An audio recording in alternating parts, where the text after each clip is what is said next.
নজর রাখবো পরবর্তী সংবাদে।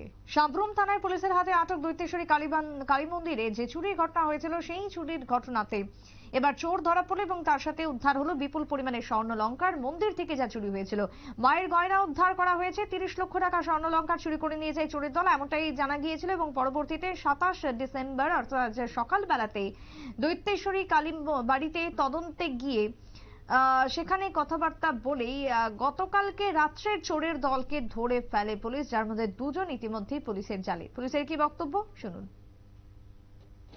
দৈত্যেশ্বরী কালী মন্দির, দৈত্যেশ্বরী কালী মন্দিরে মায়ের গয়নাগাটিগুলি, ক্যাশ বাক্স থেকে, দান বাক্স থেকে টাকা চুরি হয়েছে। সকালবেলা খবর আসে, তখন আমরা সাথে সাথে সিসিটিভি ফুটেজ আমরা দেখি। দেখার পরে দেখা যায় যে 3টা লোক, এর মধ্যে 2টা লোক অলমোস্ট আইডেন্টিফাই করা গেছে।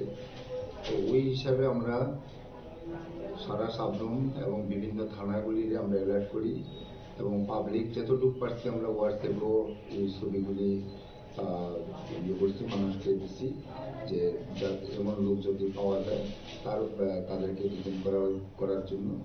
তারপরে আমাদের যে পুলিশ স্টেশন থেকে বিভিন্ন দিকে, সব যা পুলিশ স্টেশনের বিভিন্ন দিকে আমরা সিভিল ড্রেসে লোক পাঠাইছি বাইক দিয়ে। তো লাস্ট অফ অল 9:30 10টার দিকে গিয়েছিল। আমরা সিভিল ড্রেসে সাবরুম পিএসের যারা সিভিল ড্রেসে বেরিয়েছিল বাইক দিয়ে, থানার স্টাফ, তারা যাইয়াছিল 3জনেরই পাইছে একটা জায়গাতে। 3জন যাইতে আসছিল খুব স্পিডে। তো তারা পিছনে তার বাইক পালসার বাইক ছিল, যে কারণে তারা গতি বেশি।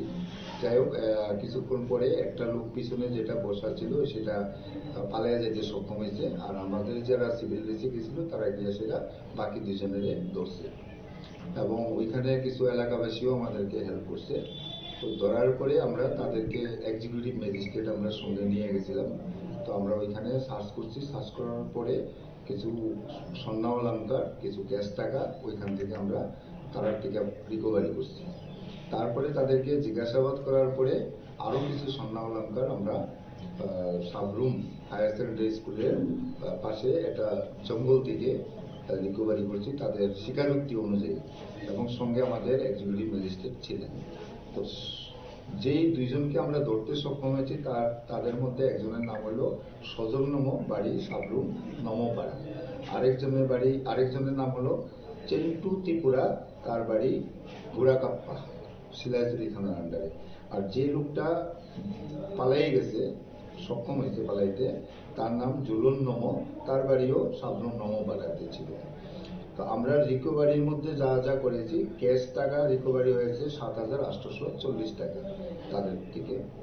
তারপরে গোল্ডেন অর্নামেন্ট মায়ের যেগুলি ছিল, এর মধ্যে আমরা 76.47 গ্রাম, প্রায় অ্যাপ্রক্স 7 বড়ি আমরা রিকভারি করতে পেরেছি। আর সিলভার অর্নামেন্ট 21.15 গ্রামস, অ্যাপ্রক্স 2 বড়ি, এগুলি আমরা রিকভার করতে পেরেছি এবং তাদেরকে থানায় নিয়ে এসেছি এবং আরো জিজ্ঞাসাবাদ করে আরো কিছু বাকি রয়েছে রিকভারি, এগুলি আমরা চেষ্টা চালাচ্ছি করা যায় কিনা। এফআইআর কত ভরির কথা বলা হয়েছিল? পুলিশের বক্তব্য আপনারা শুনলেন। সাবরুমের দৈত্যেশ্বরী কালী মন্দিরে চুরি হয় আজ সকাল থেকে, যে খবরের দিকে নজর ছিল, তবে অবশেষে সেই চোরকে ধরা পড়লো, চোরকে গ্রেফতার করলো পুলিশ। এই ঘটনাতে সাধুবাদ জানাচ্ছেন সাবরুম থানার ভূমিকাতে সাধারণ মানুষজন। ছোট্ট বিরতির পর ফিরবো, সঙ্গে থাকুন।